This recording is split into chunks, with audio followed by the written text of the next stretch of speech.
I think the G20 summit is a marvelous opportunity for civil society to get itself coordinated around some common agendas. We call it a development consensus, but I think that needs to be highly strategic and very, very with a large number of groups agreeing on it, so that it has some weight.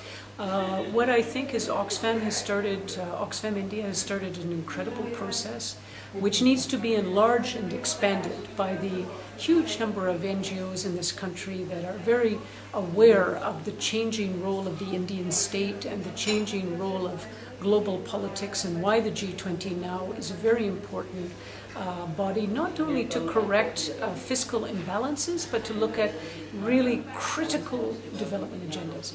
Having it in South Korea is wonderful, because the social investment is so high on health and education, and there was a land reform process which redistributed wealth in that country in the 50s and 60s, which has made it possible for it to become a developed country. And I think India has to hear this. Other developing countries have to hear this, so that in their own domestic programs they see why these things need to be upscaled, why they're important, and they need to upscale it in order to play the leadership role globally that they're slowly assuming.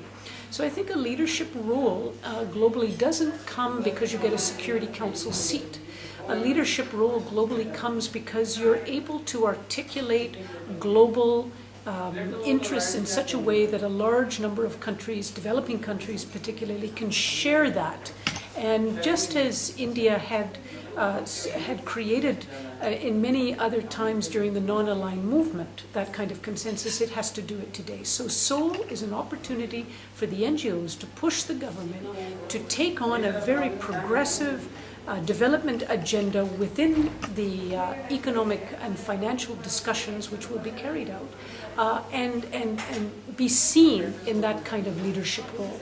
And we must hold their feet to the fire to make sure that they do that, because you cannot separate a domestic and a foreign agenda.